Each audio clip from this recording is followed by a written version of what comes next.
It's nice to meet you.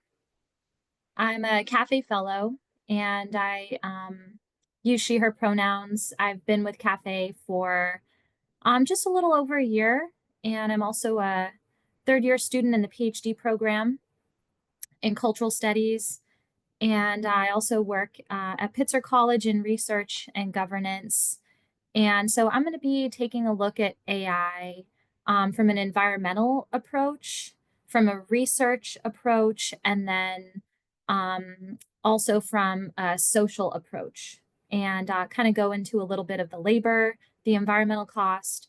But really, this is kind of meant to be a case by case basis of what folks want to learn and want to discuss about AI.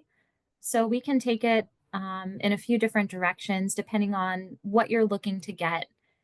And so that kind of leads to my question here is I'd just like to hear a little bit from you about why you came to this webinar, what drew you to it, and what you are looking to get by the end.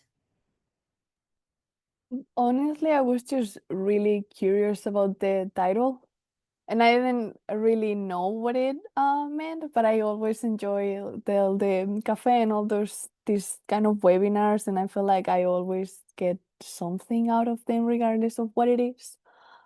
So I guess just anything, because I wasn't sure if it was, well, I suppose that I was expecting something with AI and all that, but I don't know, I feel if I think about it, like I wouldn't be able to tell you what is sustainability in scholarship. So I guess that I would like to learn what it means and then how to be more sustainable for sure.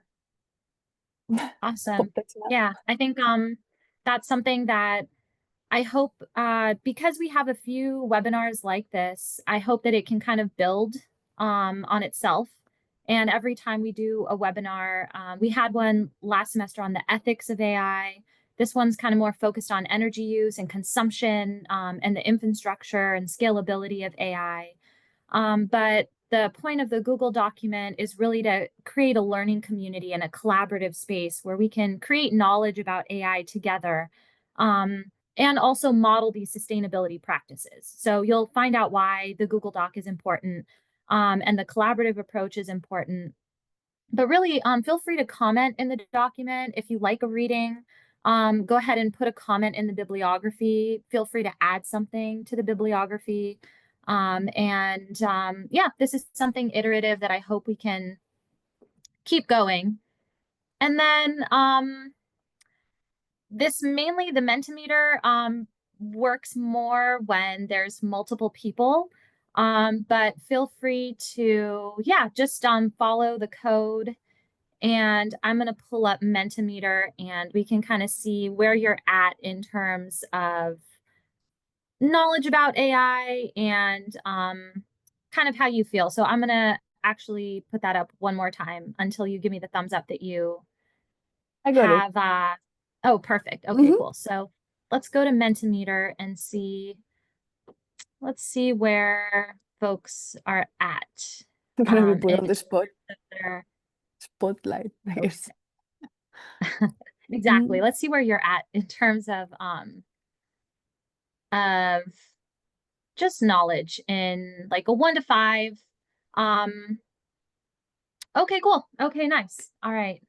Um, great. So a little bit about AI, but not a lot.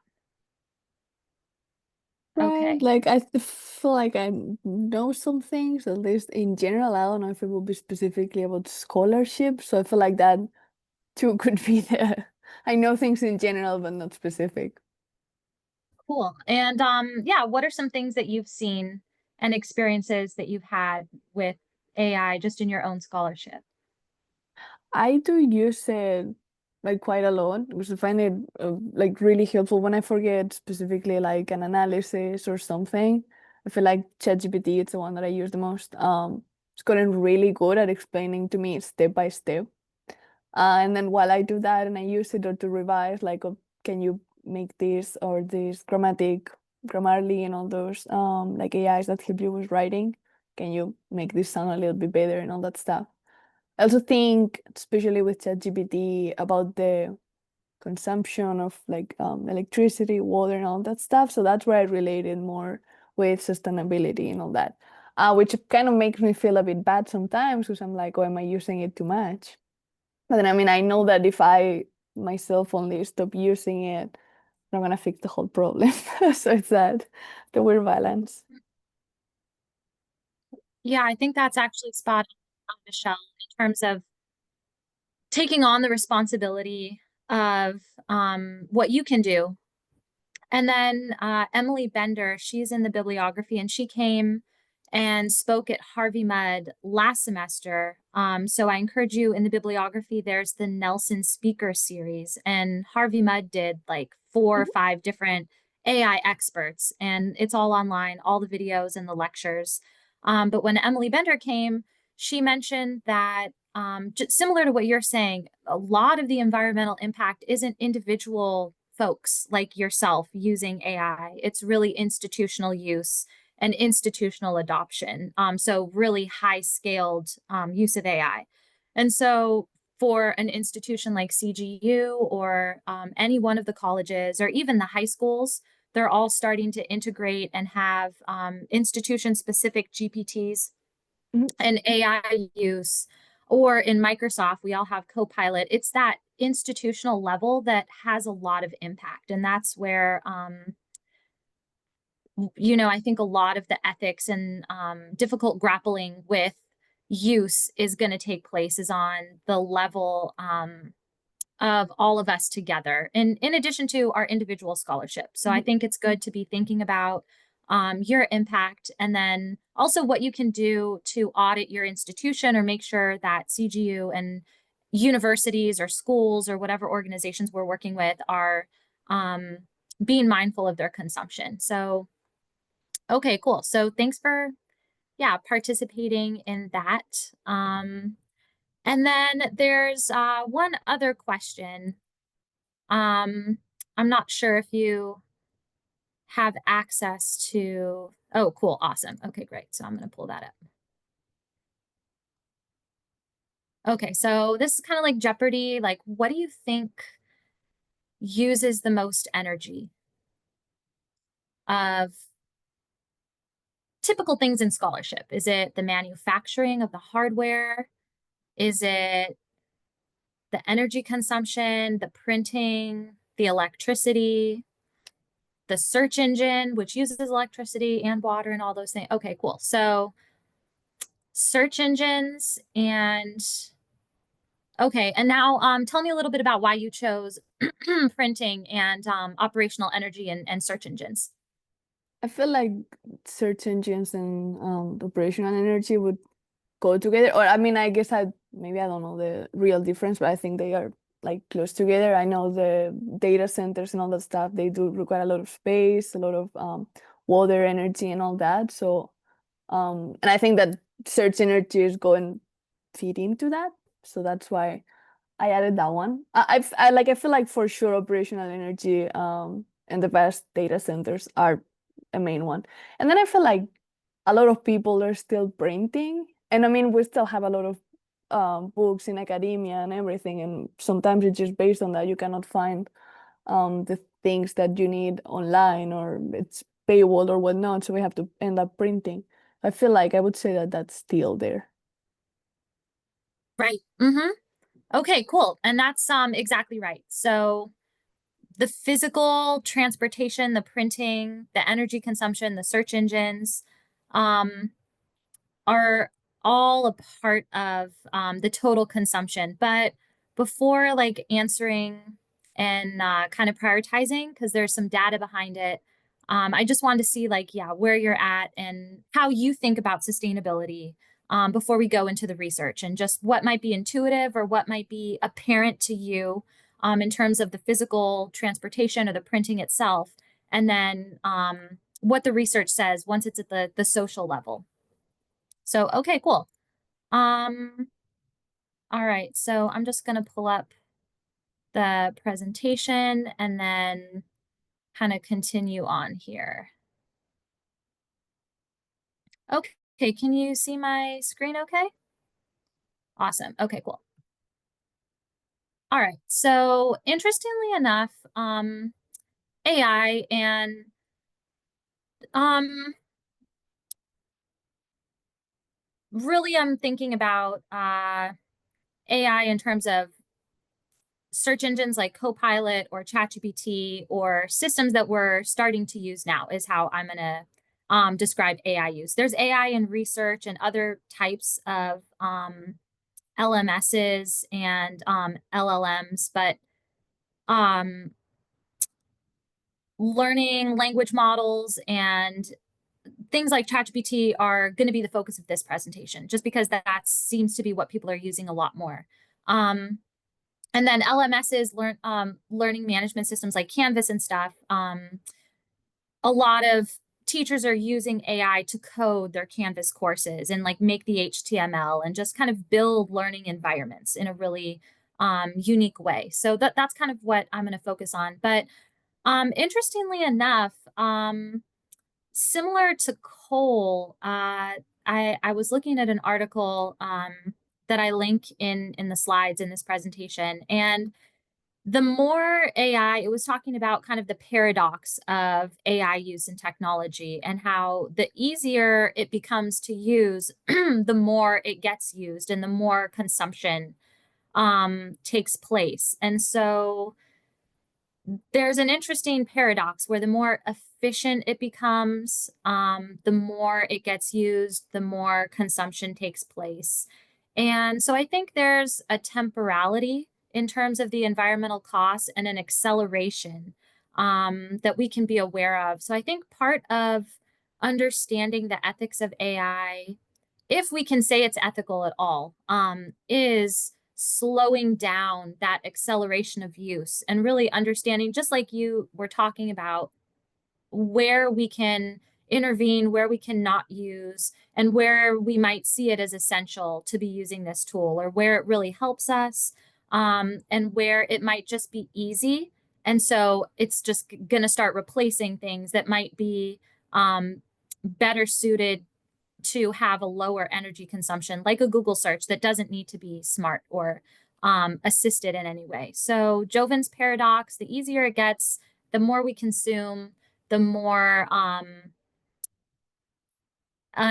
unhealthy and unsustainable our practices are. So easy and efficient aren't always terms that we want to embody in our technology. And there's a complicated relationship around efficiency and ease of use. So just because it's easy doesn't always mean it's better.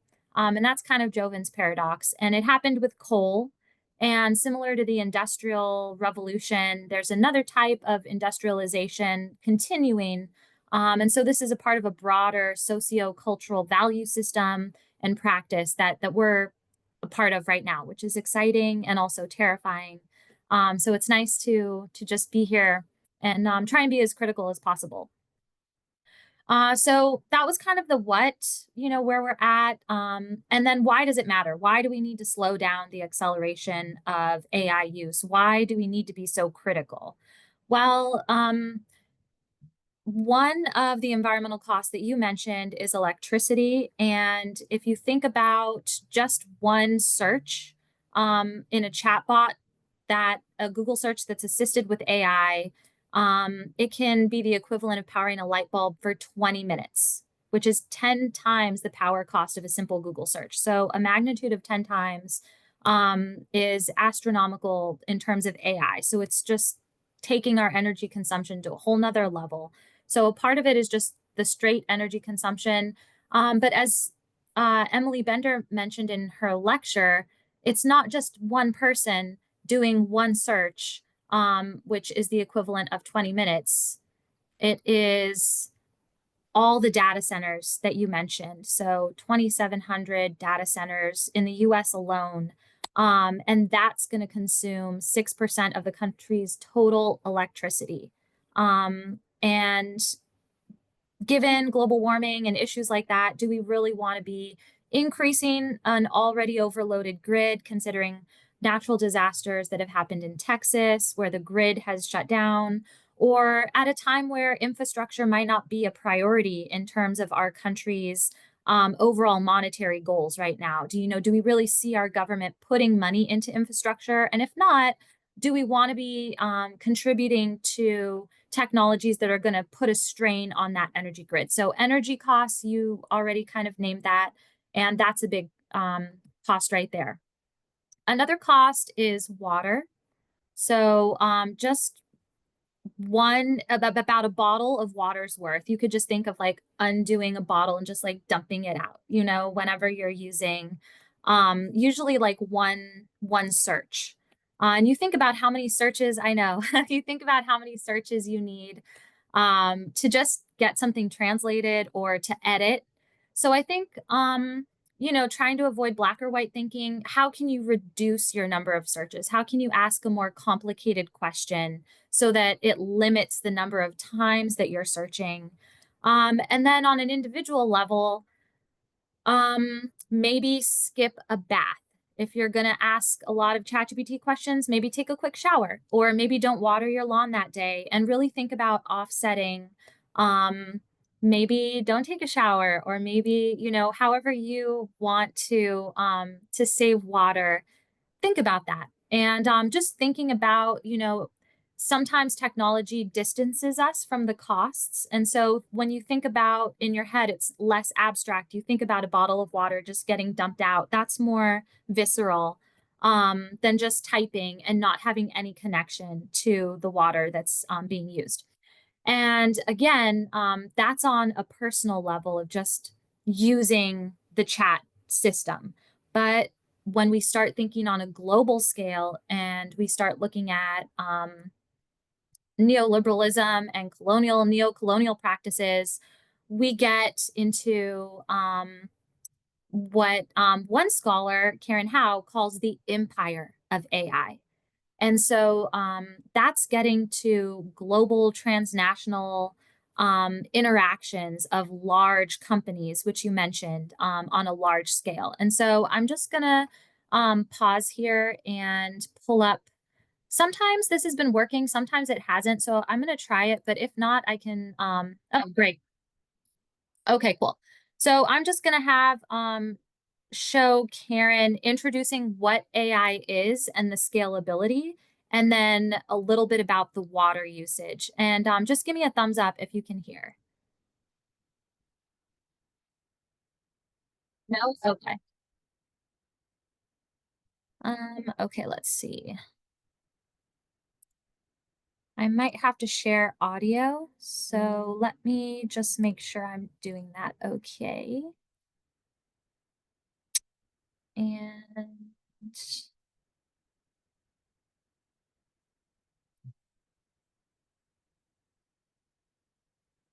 okay.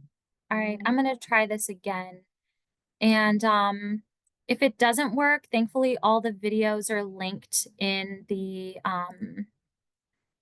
chat, but I'm also going to turn on the captions so that you can hear what she's or see what she's saying either way. Hopefully this will work. Okay, and let's see here.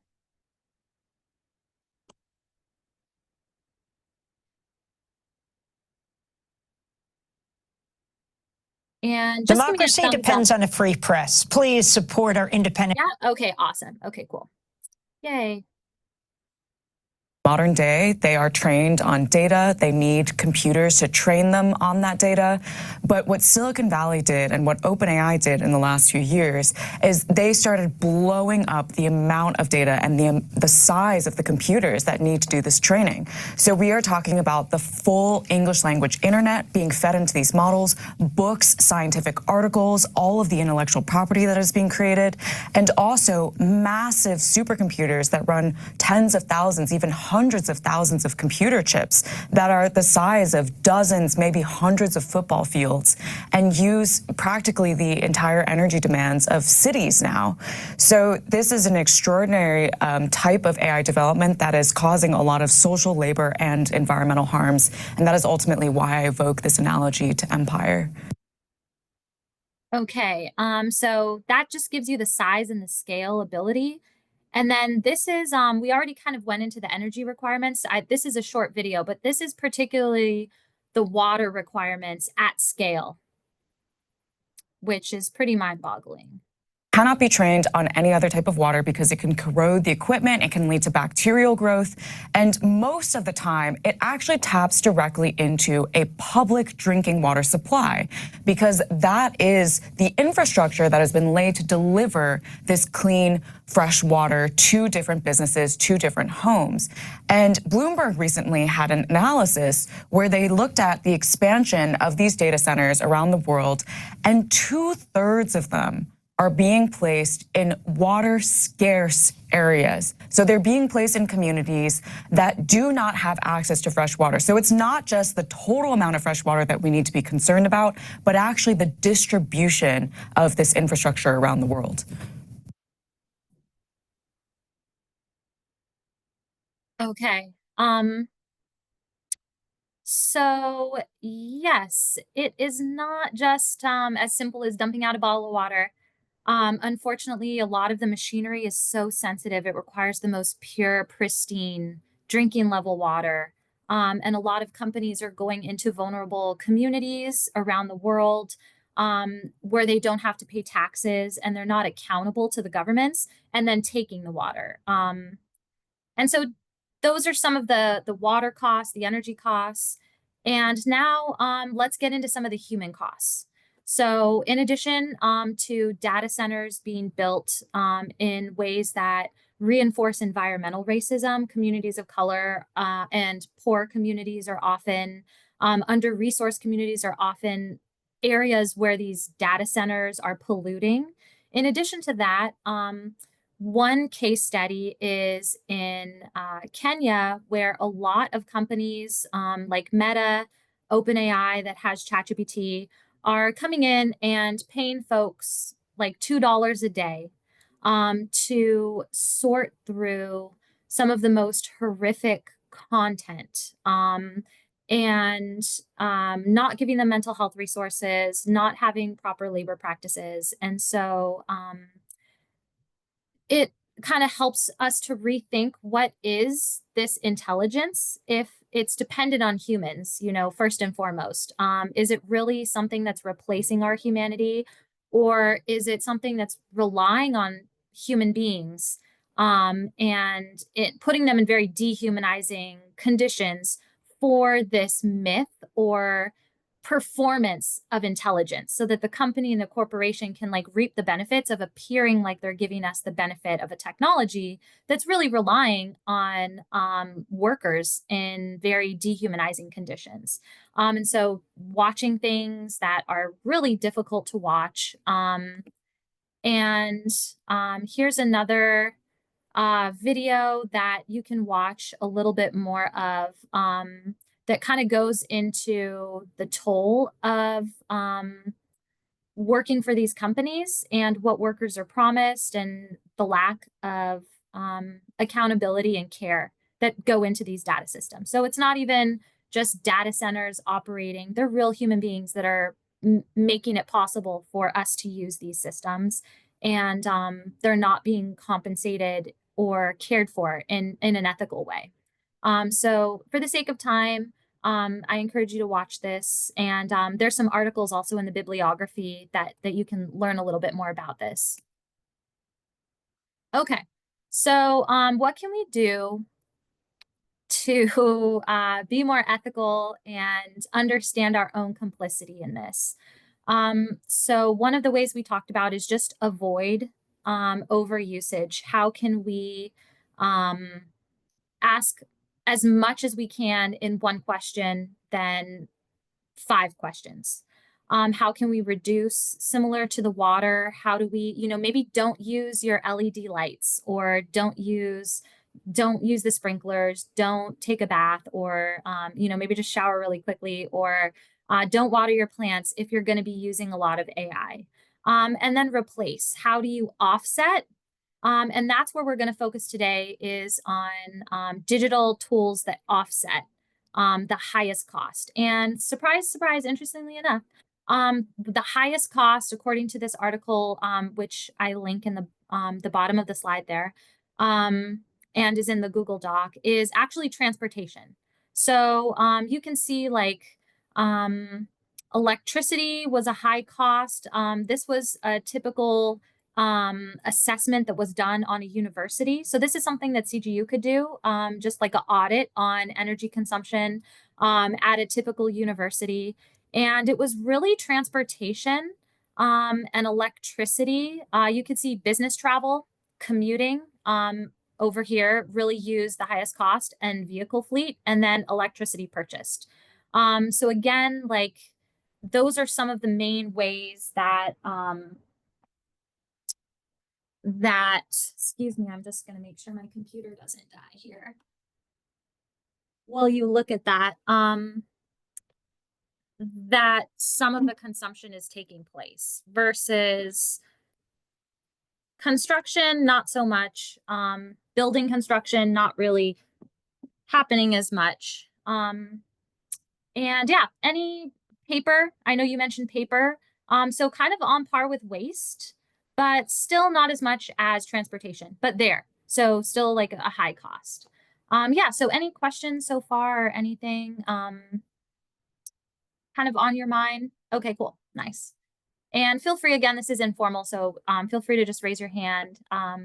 But moving along, so that's kind of at a university level. What about at a teaching and supervision level? We're all in academia. You are a teacher and a scholar. You're going to be teaching, you're learning, you're doing research. So here are some ways to offset or replace, which was mentioned in the previous slide. Remote office hours, just not requiring students to commute. Just like when in California, there was like a big controversy with Gavin Newsom, whether workers were going to go back to work, in which case they were spending money in the economy. But then when they work from home, they were using a lot less energy. They weren't commuting. It's the same concept. Do you really need your students coming in person to your office hours? And if so, I mean, face-to-face time is really important. How can you minimize their travel? Maybe do it on a day where they're already coming to class, or meet with your lab group and your study buddies when you're already on campus versus a lot of extra trips. And how much can you do remotely versus in person? How much paperless feedback can you use? In your prompts, in your proposals, how do you kind of incorporate what we talked about in terms of making as little searches as possible? And then really thinking about transportation and using digital tools to increase collaboration without having to have as much cost in terms of travel. In terms of conferences, can you go to virtual conferences, or how do you limit ultimately your consumption? And so the biggest way that energy is consumed in academia is travel, academic travel and conferencing. So it might not seem like a lot, but it really is. And so during COVID, this article found how much of our energy consumption reduced, and 94% just moving to virtual. So really thinking about where you can make the most of those virtual options. And if you don't have to meet in person, maybe meet virtually, but you want to preserve those face-to-face encounters so that they're more meaningful, and think in terms of quality over quantity. And that can be a really great way to kind of reduce emissions. And then this is just a visualization of digital consumption and all of the things that you experience, kind of the back end hardware layer, the server layers, and then the manufacturing and distribution layers that we might not think about. So when we think of, just using ChatGPT or live streaming something, thinking about all the work and the labor that has to go into that, and then the end cycle and the waste collection and kind of where it ends up is just a helpful way of thinking more globally at scale. And we all know with raw materials, with coltan mining, it's not known for having the best labor practices. And so, yeah, just being really mindful about reusing equipment as much as possible. And yeah, computing also accounts for 2.1% to almost 4% of global greenhouse gas emissions. So it's not nothing. It's storing all of that data, keeping it, and then transferring it back and forth uses a lot of energy. So just something to kind of keep in mind. Zotero groups make it easy. Okay. Zotero groups make it easier than ever. Okay, cool. So one way, this is just an example that I don't know if you've used Zotero before. Oh, nice. Awesome. Okay. I love it. It's so helpful. It makes bibliographies really easy. And so one of the things you could do is instead of emailing back and forth a PDF to like 10 different people, you can make a Zotero group, which is the videos linked in here so you could watch it at your convenience. And it'll walk you through how to make a group and how to make a shared library. And so that's kind of something that I did with Google with the folder for this webinar. It has all of the materials. I downloaded them all once. So you don't have to go to the library. You don't have to search the library website. You don't have to go through the whole process of storing it. It's already in the cloud. It's already stored. And because I did that once, everybody can have access to it, but it won't go through multiple emails. It won't go through multiple searches and so on and so forth. So similar to like a Google Drive, you could do that with a Zotero group, and you can store all of your sources, you can share sources, and you can cut down on emailing back and forth, duplicating files. And that is one way to save a lot of energy in just sharing knowledge and sharing information. So that's really cool. Another thing that CGU has is bookings. And I'm not sure if you've used bookings before.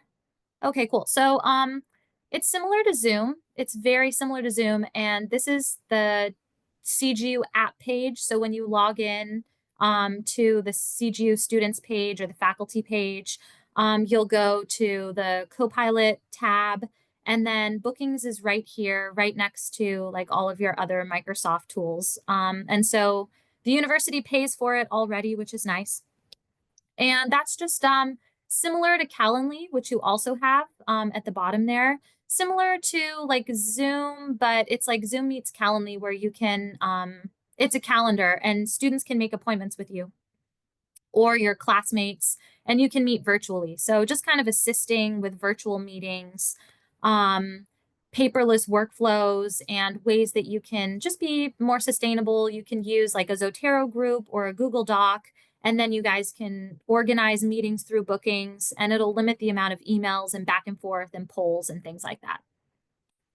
Overleaf is another great way to limit the amount of drafts that you pass around, and just kind of replacing a lot of documents existing and the proliferation of duplication and reproduction of the same stuff. So Overleaf is a really great tool. It's also linked in the slide deck.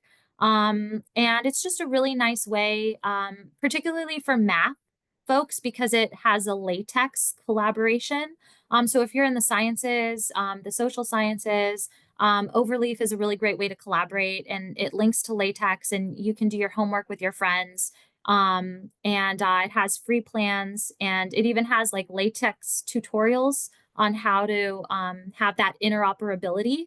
So for the STEM people, this is another really great option, or social science people, which I really like. Okay, so pretty much like just kind of what we've already gone over. Just avoid too much usage where you can, replace where you can, reduce where you can. And then think about permanent storage.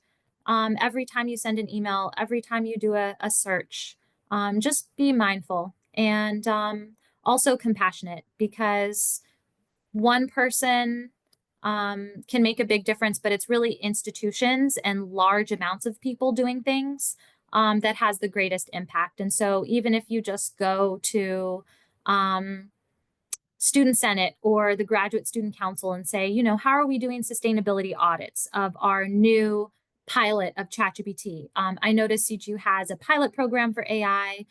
Or do we also have an audit? That can make a really big impact, in addition to just limiting your own use, or just educating yourself and watching these videos and thinking about what you can contribute in your discipline in your field has an amazing impact. And so, you know, shifting the burden, like where is the burden? We're all complicit, but you know, it's important to understand where the responsibility is. It's at that corporate level. And so, you know, you don't want to carry it all on your shoulders, but you can have a big impact. So, you know, you don't want to carry the world on your shoulders when it comes to AI, because it could be really daunting.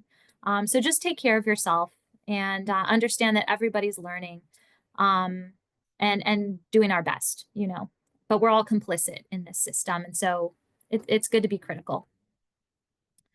Okay, cool. And then any questions before we go? Okay, awesome. All right, so I thought we'd wrap up a little bit on, we kind of looked at the environment. We looked at ways to limit AI consumption. What is something like ChatGPT do to our brains, and how are we changing by using it? I thought there's a lot of really great content. But this episode with the MIT Media Lab, I don't know if you've heard of the MIT Media Lab, but it's like one of the most amazing research centers for kind of like the human side of interfacing with technology. That you could tell there's like a humanist and humanities-centered approach to the research. And so this particular episode, they worked it with essay writing, and they have 3 control groups: one that got ChatGPT, one that got Google, and one that got nothing. And so, yeah, I'm just gonna play a little bit of this, and then we can kind of just talk a little bit. Is AI good for us? What is happiness? Is there a perfect society? Should you think before you talk? And we gave them a very limited time, like 20 minutes to write those essays. And we finally, of course, looked into the outputs of those essays, right? So what they actually written, how they use ChatGPT, how they use Google. And of course, we asked them a couple of questions, like, can they give a quote? Can they tell us why they wrote this essay and what they wrote about? And then there was one more final 4th session in this study where we swapped the groups. So students who were originally in ChatGPT group, we actually took away the access for this 4th session, and vice versa was true. So if you were, for example, Neil, you were not our participant, but if you were ever to come to Cambridge and be our participant, and let's say if you were actually... I'm not putting anything on my head. I'm just letting you know right now. Okay. Come on, it's the future. It's the future. Now, the problem is he'd have to take off his tinfoil hat when he got there. So... Yep, I see that happening regardless. So if you were, for example, in our participant in brain-only group, we actually for this 4th session would give you access to ChatGPT. And again, we measured exact same things, brain activity, what actually was an output, and asked a couple questions. And what we found are actually significant differences between those 3 groups. So first of all, if you talk about the brain, right, we measured what is called brain functional connectivity. So let's, in a layperson terms, like I'm here having 3 of you talking to each other, talking to myself. So that's what we measured. Who is talking to who? Am I talking to Neil, or is Neil talking to you? So directionality, so who talks to who in the brain? And then how much talking is happening? Is it just, hi, hello, my name is Natalia, or actually a lot of talking? So a lot of flow of data is being exchanged. So that's literally what we actually measured. And we found significant difference. And then some of those are ultimately not surprising. You can think logically. If you do not have any, let's say you need to do this episode right now, right? And I'm gonna take away all your notes right now, all of the external help, and then I'm gonna measure your brain activity. How do you think it's gonna turn out? You're gonna have like really your brain on fire, so to say, because you need like, okay, what was your name again? Where was the study? What is happening, right? You need to really push through with your brain. Like you have memory activation, you need to have some structure, like, and now you don't have notes for the structure of this episode, right? So you need like, what was the structure? What we did decide? What we are talking about? What is, you really have nothing to fall onto. So of course you have this functional connectivity that is significantly higher for brain-only group compared to the two other groups. Then we take search engine group, Google. And actually there's, just as a prior research, there's a ton of papers about Google already.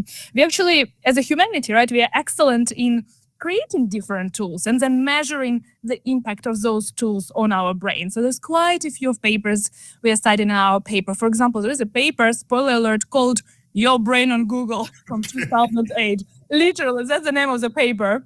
So we've actually found something very similar to what they found.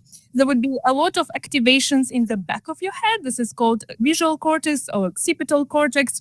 It's basically a lot of visual information processing. So right now, for example, someone who's listening to us and maybe they are doing some work in parallel, they would maybe have some different tabs open, right? They would have like, one is like YouTube tab, and others I would have like some other things that they're doing. So, you know, you're basically jumping between the tabs, looking at some information, maybe. Okay. So that's a really great video. I encourage you to watch it, and pretty much what they found with the Google group, you really want the prefrontal cortex. That's kind of more complicated thinking. You want that activated also. So kind of the visual, the Google, like you're searching, you're finding things. The occipital region was stimulated. But in terms of higher level thinking, the study found that that was less in the folks that had Google and ChatGPT. But the interesting thing that the study also found was for the group that didn't have ChatGPT or Google, they struggled, they formed those neural connections, and then they were given the chance to have ChatGPT and Google again after that, and they found higher connectivity in those groups. So there is the possibility for enhanced learning, but it's really kind of how you allow yourself to struggle. And so I thought I'd end on that note, kind of going back to where we started with the slowness and why efficiency and acceleration aren't always the best. It's because sometimes that struggle through something is where learning happens, or where we're forced to make ethical decisions, are forced to question our expectations or compulsive reactions that might not always be as ethical. And so slowly, critically thinking actually uses less energy. It forces you to use more energy in your body and uses less energy. So kind of that mindless, efficient consumption, it all goes hand in hand and diminishes the quality of your thinking and the quality of your sustainability. And so, you know, that's kind of my closing pitch for slow scholarship, mindful scholarship, and sustainable scholarship. And so, yeah, I'll just see if there's any questions. And yeah, just thanks for coming today. No, thank you so much. It was super interesting. I feel feel a bit bad now because I'm working on my dissertation and it's like a right now 100 page document and I'm moving it around from one laptop to the other thing in the cloud and everything. I'm like, oh my God. I mean, I'm also using Zotero on the side and trying, but I will start with that for sure and be a bit more careful and mindful, I think. But it was super interesting. Thank you, Michelle. Mhm. And thank you for that, because that's real. That's what students are doing. And I'm honestly, before I was learning and doing research for this webinar, I do the same thing. I have like 10 tabs open. I've like download 10 different copies, like just because I want to make sure the right one. And I think your dissertation is an amazing opportunity, because if you just do a little something, like maybe you just cut back on one email or you cut back on one search, you're slowly going to retrain yourself. And so it's not going to happen overnight where you're like cold turkey. You're just going to only do Right. Zotero. Everything's only going to be on Google Docs. Like, you know, just like learning footnotes or learning proper research methodologies, it takes a lot of iteration and time and reflection to get to that high level point where you ultimately have that mastery or that expertise. And so, yeah, I think just keep working at it and just do a little bit. And pretty soon you'll have like a good handle on your own personal sustainable practice. And then hopefully you can teach me and tell me what you've done. And I'll just close with this document. I'll just walk you through this final document in the Google Drive. So this is, let me see if you could see my screen here. This is one, if, you know, depending on the amount of people that we had today, I was going to break us up into breakout groups and then have each group kind of answer based off of their typical research. What is the least intrusive method to do this particular type of research? How can I work with shared facilities? How do I cut travel? So this is kind of a working document. I encourage you to go in and maybe do it for like one methodology or one, like your dissertation. And just think about like how you can reduce what you have. And then you can go back and, you know, kind of maybe like copy and paste it across different weeks. And I'm going to see if I can get more folks in here and tracking different types of data from different types of disciplines. So I'll come in and fill this out. And if you know, feel inspired to add a little narrative, just put your name or a pseudonym or something that, you know, you can recall yourself by. And we'll see like of all the different disciplines we can get in here and create kind of a learning community around practices, sustainable practices, like on the ground and operations and systems. And maybe learn from each other and, you know, find something that I didn't find. I'm sure you have practices that I didn't even think of. And so, yeah, I encourage you to check this out in the Google Drive and just share, you know, what you find on your journey. And thanks for joining me today. Yeah, thank you so much. It's a really cool resource. I'll